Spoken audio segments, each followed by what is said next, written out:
All right, today I have Carolyn Swisher, and she has a horse that tried to kill me, but we'll get to that in a minute. And Carolyn is with Stetson Bentley Real Estate. Stetson Bentley. Yeah, that you. Yep. Okay, just ditto. Okay, and but I want to go way back. I understand you're not from these parts. No. So tell us where you grew up and all that kind of stuff. I grew up in Canada. I call my hometown Winnipeg, Manitoba, which is central, just north of North Dakota, about an hour and a half past the border. Okay. But I did move around a lot. My dad worked for CN Rail for decades, and so not quite like a military brat, moved around, but we did move. We moved pretty frequently. So I've lived in Alberta. I started school in Montreal. But I was actually born in Winnipeg. We moved around and then I came back. I do. Right. Yeah. It is very much a like, if you don't use it, you lose it. I could speak French for sure to save my life. And I think my accent's still pretty good, if I may toot my own horn. But it is like, you kind of forget how to like conjugate verbs and it on the fly. It's like a high pressure moment. If someone came up to me and wanted me to speak conversational French, I would panic a little bit. But yeah, I was born in Winnipeg, and then we moved around a lot, and then we moved back when I was in 4th grade, and I finished all my school. Like I went to college, and I went to the University of Manitoba before. What was your major? I majored, and so I have an arts degree. My major was psychology, and then toward the end of my studies, I realized that I took my first marketing class probably a year and a half before I was scheduled to graduate, and I was like, oh, I should have been doing this the whole time. This is what I love. But there's so much psychology and marketing. So they kind of went hand in hand, and I just, I had to ask special permission from the school, but I just minored. My minor is in, I think technically business management, but I took all the marketing classes I could because that's really what my interest was. Wow. So yeah. That's cool. And then, so how'd you end up crossing the border? So I met my husband, Chuck, in, I'm trying to think, had I graduated already? I must have. Or no, I think I had taken a break from school. I didn't know if that's what I wanted to continue doing. And I had taken a break. I grew up riding horses, but in a totally different world than I never rodeoed. I showed hunter-jumper horses. Okay. So I used to jump. And I had a friend that I used to show horses with who was dating a Canadian bullfighter at the time. My husband, many people probably know, is a bullfighter, a rodeo bullfighter. And so they connected us. We connected through rodeo, through mutual friends that rodeoed. And he happened to be coming up to North Dakota for a few rodeos, and I think we probably just connected through Facebook or something at first, and a few weeks later he happened to be up in my neck of the woods, and so I just drove down there to meet him, and as like corny and cliche as it sounds, I just felt like it was very comfortable. It felt like we had known each other for a really long time. The conversation flowed really well, and so then we started flying back and forth to see each other, and we did that for like 6.5 years before I finally moved down here. Oh my gosh. Because then in the midst of all of that, I went back to school, and I'm glad I did it that way. I know it panned out exactly how it was supposed to. It was really tough in it. I mean, anyone who's gone to college and been a broke college kid knows how difficult that is on its own, and just the pressures of studying, but then being in a long distance relationship, and my parents didn't live. And as soon as I decided to go back to school, my parents moved to Chicago. So everyone was long distance for me, other than I lived with my best friend, and that was very... And you stayed in Canada to finish your degree. Yeah, and there were several times where I thought, could I finish this in Oklahoma? And maybe I could have, I'm glad now I didn't. There was a lot of factors, mostly cost. The cost of being an international student would have been wild. And yeah, so I stuck it out and finished what I started. And then really at the end of the day, I realize now that it's just a huge move. I think at face value, Canada and the US don't seem that different. They're both North America. It's very much, you very much feel a cultural difference. And I'll put it this way. I've asked several of my friends, would you move to Canada? Would that be an easy decision? Like, yeah. You would? I think you'd have to know that there was something to move for, though. Right. I mean, like I wouldn't just move because it sounds like fun. Yeah. Yeah. You'd have to, so you want to make sure that this is a relationship worth moving for and that it's permanent and that but also it wouldn't be, it was always something I considered and I knew that would be something that I'd have to do early on, and I accepted that and I was fine with it, but it's just the permanence of it. It's a big move. Yeah. And so I just really took my time making sure that that's what I wanted to do. And then after that, then there's a whole process for getting here. Yep. And so that took So I assume you could year. just visa in and out for a while, or was there a certain point where you just, I mean... So I applied for, I think there's a number of ways that you can do it. I got engaged, applied for my visa, which on a K visa, fiance visa, and waited for all of that to be approved before I came down here. And then it was like I moved on May 13th and we got married on May 16th. Oh. But on the heels of 6.5 years, Sure. Like it was a long time. There was a whole thing but the visa, like you apply for your visa, there's steps to take there. And then once your visa is approved, then you cross the border and you have a limited amount of time to get married. But we were ready to go. So we did, and we hit the road. Literally, we hit the road and rodeoed all summer. And then I got back and it was time to figure out what the rest of my life here was going to look like. Yeah. So, Wow. yeah. Pretty crazy. It so is. did you take up rodeoing? I mean, like No. American rodeo? You never did? I never did. Okay. No, I have wondered. It's such a thing that like it's hard not to make it part of your identity that I'm a horse girl. And it's always I will always have to have horses in my life. If I could never ride a horse again, I would still have them in my life. And I've thought several times, do I want to go back to competing? I miss the preparation, and I'm very much I love the showmanship aspect and the presentation but I don't know that I ever loved competing. And sometimes I've wondered several times, is it just the jumping thing? Like, should I explore something else? Should I barrel race? Should I rope? Should I should I rein or cut? Try all these things. And then I'm like, or has that ship just sailed? Or is it just not for this season? I think that's where I'm at now is for now, it's not really something that I see mostly time-wise fitting into my schedule. But I wouldn't say I'll never do it again. We'll see. I'm interested in exploring. Goat roping or something. Yeah. Or I didn't even know that was a thing. I thought that was just funny. Oh, he's a goat roper. And then I realized, okay, that's a thing. Yeah. My friend was talking the other day how her knee was blown out, and she's like, it's from my goat roping days. So there are some real injuries that occur in goat roping. It's a real tying. sport. Yeah.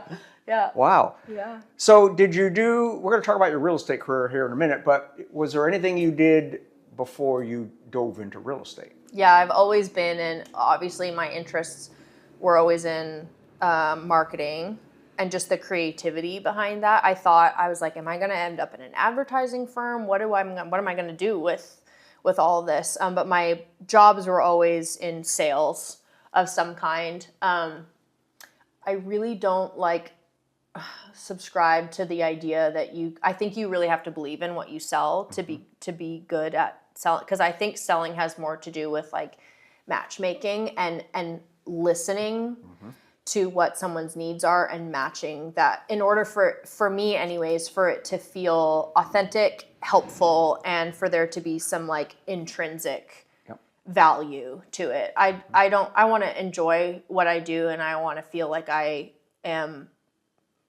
giving back and providing and not just checking a box and making money, you know? Commission check, yeah. Yeah. So, like for a long time, I worked in college. When I went back to school, I got a job at a company called Swimco that was a Canadian family-run business selling swimwear, like pretty high-end swimwear. Yeah. And everyone's like, in Canada? You were selling bathing suits in Canada? But the crazy thing is it's so specialized because Canadians and Americans travel very differently. Like Americans, because it's so easy for us to go away just get on a plane and go somewhere for the weekend, we travel frequently. Mm-hmm. Canadians, like a lot of them, save up throughout the year and then take like 2 weeks to go to Mexico or down south for the winter to get away from the cold. And in the middle of December and January, all the department stores don't necessarily have all their swimwear out. So you have to go to a specialized swim store. And so anyway, I worked for them. It was a fantastic company to work for. And I just kind of moved up.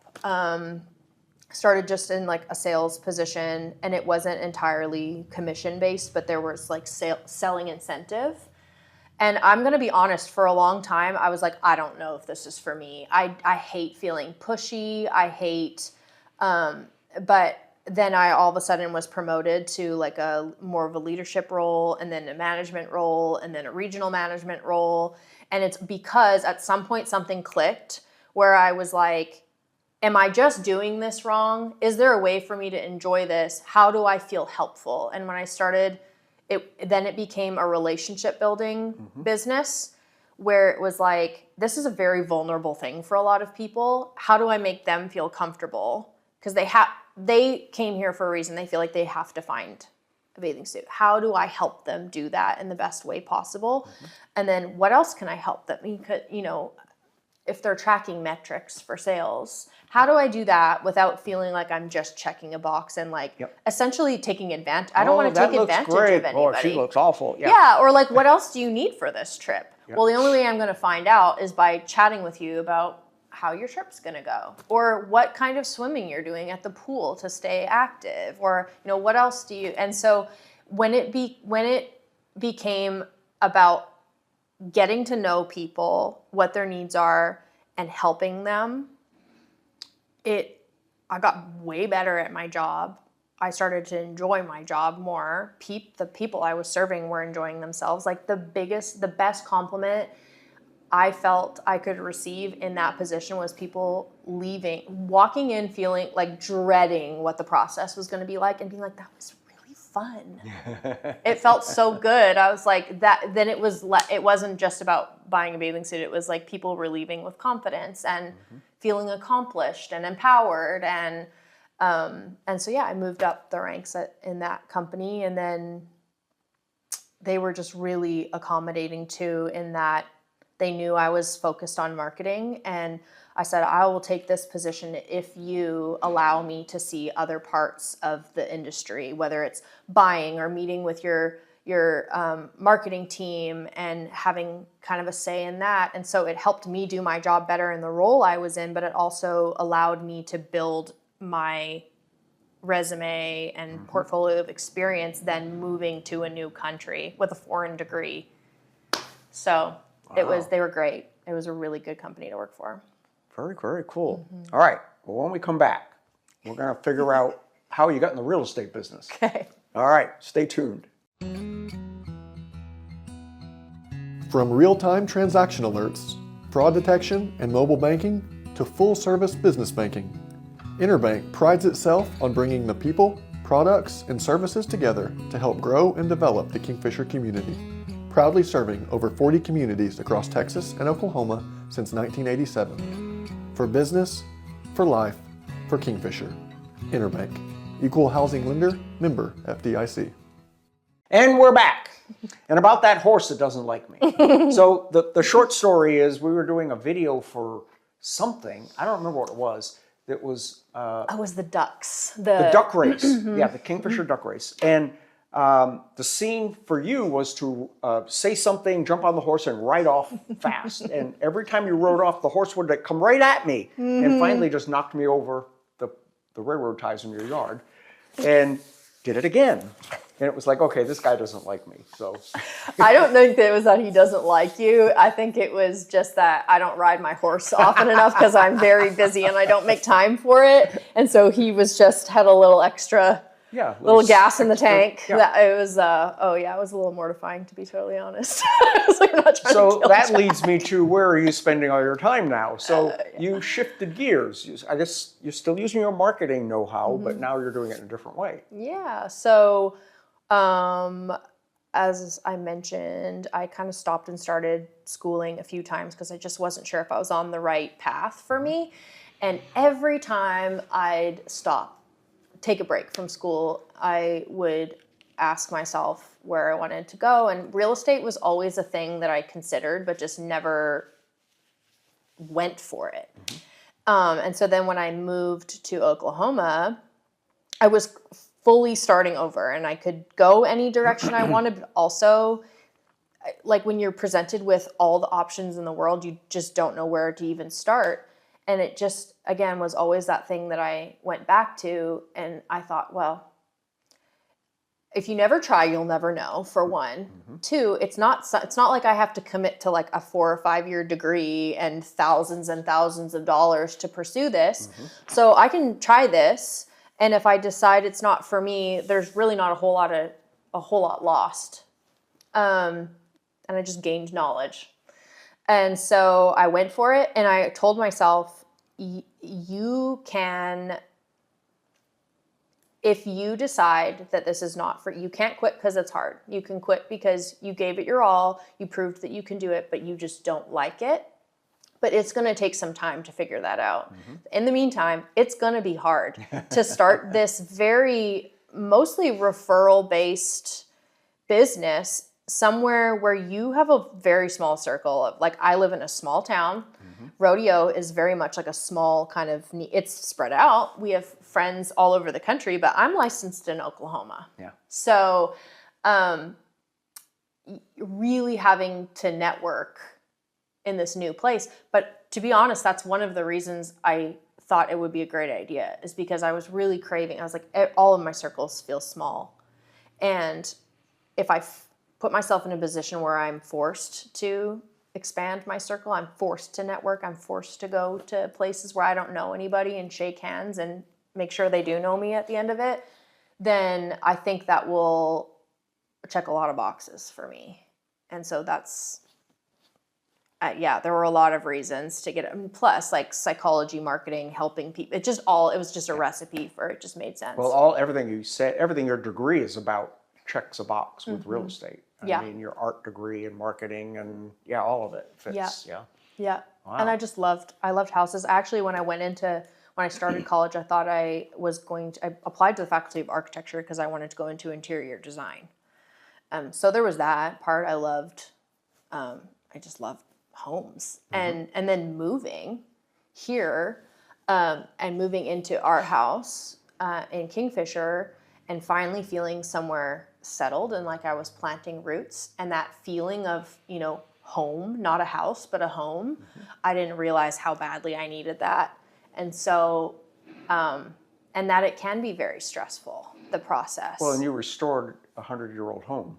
It's not quite, it's 86, but one day I'll be happy to say it's a 100-year-old house, and that it's been, it's constant work trying to, it's like you want to move it forward and renovate it and make it look, but you can't defer maintenance. And so it's just, but I love it. I mean.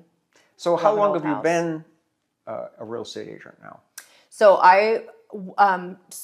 since I've been in Oklahoma. Oh, it's not right. So I don't even know how many years. 22 maybe. Oh, I didn't realize it was that long. I thought this was just a year or two. Oh no, I've been at it a little longer than that. Okay. Yeah. Wow. Yeah. And then for a while I was trying to kind of find my bearings about, because Chuck travels all summer. And I also know that this is not something that everybody, like rodeo is not something that everybody gets to do. And it's also not something that we will get to do forever. And so I never wanted anyone to feel like if they hired me, they didn't get me. But at the same time, I had to gauge I will never have this season back. And so for a while it was trying, and then eventually I was just like, okay, I've done this rodeo thing for a while. I just need something that's mine. Yeah. And I really started to find my groove and enjoy real estate. And so like, I didn't really go anywhere with Chuck last year because I just have my own thing. Yeah. So That's very, very fun. So I want to back up a little bit that I don't know if any of my viewers know this, but I grew up on the Upper East Coast from Rhode Island. Oh, cool. And I moved here in 1980 during the oil boom and everything. One of our friends said, come to Oklahoma, we're all getting rich. And okay, so Say less. So I honestly had to look on a map to see where Oklahoma was. Yeah. I mean, I was that naive. And the very first thing getting off the airplane I noticed was the big giant belt buckles and the cowboy hats. It was like, oh my God, what have I landed here doing? I didn't speak the language because I talked like this. I had a car and a dog, and we drove down the road, and people didn't know what I was. It was like I was speaking Spanish or something. Or so I had to learn how to talk and slow down. Yeah. And so I do understand. I didn't change countries, but sorta. Kinda. It was a giant culture difference. Yep. And it was pretty crazy. So Chuck, the first time I think he ever had dinner at my parents' house, first time my parents ever met Chuck, we sit down at the dining room table, and my dad's like he just doesn't say a lot. He's a man of few words. And Chuck sat down. It was the year following, I think he had just been to the NFR. It's either that but he had a big buckle on. It's either his NFR buckle or Houston buckle or something, and it was big. Yeah. And he sat down, and my dad had barely said 3 words to him, and he looked at that buckle and lifted Chuck's shirt up and said, wow, look at that pie plate. I called him a hubcap. Yeah. Oh, that's funny. It's so funny because my parents are actually from the East Coast of Canada. Oh, gee. Yeah. Okay. So it was just so, like, people are like, did you grow up in a rodeo? I'm like, no, not even close. Oh, that is so fun. So what do you want people to know about you and your real estate endeavor? And how do they contact you? I would say that my biggest, it's important for me to find intrinsic value in my work as well, to feel like I'm helping someone. And that's so cliche. But I realize through my own moves and helping other people with some really big moves that it has potential to be a very stressful situation. And my goal is always to shoulder a lot of that stress.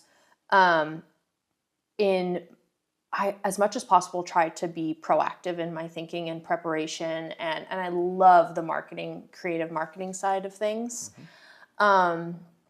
But that's what I would say is kind of my value that I provide in the shortest and most concise way that I can try to put it. And also that I want them to know that I take this job very seriously and that I'm a professional. But I think I'm pretty fun. I think my clients find the same. And I think that we can laugh in the moments where and be silly and have fun in those moments. Because there's opportunity for that too, in the thick of also taking things like, this is a lot of money and a huge and very stressful. People's lives don't stop in the background of them also making a big move. So I understand that there's a lot going on. And I just want the moments that we can enjoy to be enjoyable. And you can contact me certainly by phone. I don't know, does something pop up on the screen? We'll put the phone number here so you can read the phone number. Yes. By phone, by email, and my phone number is my cell phone, so people can text me too if that's how they'd prefer. And then I'm very active on especially Instagram and Facebook. I see all your videos. She had some crazy fun videos, so follow her on Facebook because just those alone are entertaining. Yeah, and I try to do a really good mix of, obviously I use it as my marketing for both the properties that I'm listing, but also myself, trying to get my name out there. But I also, it's still a personal account, so I post a lot of stuff that's not real estate too, mostly because I would just go crazy if I was just all work all the time. But I also think that it shows, it's just really important to me to be like authentic and myself. And so sometimes they're just really goofy because that's just You got to be you. me and what my life is. So If you want prim and proper, you know, but if you want to have a professionally good time, is that a thing? Sure. Yeah, Yeah. that's the way to do it. Yeah. We have enough stress. We don't need more. Oh, amen. Awesome. Caroline, thank you so much for hanging out with us today. Thank you. All right. Stay tuned.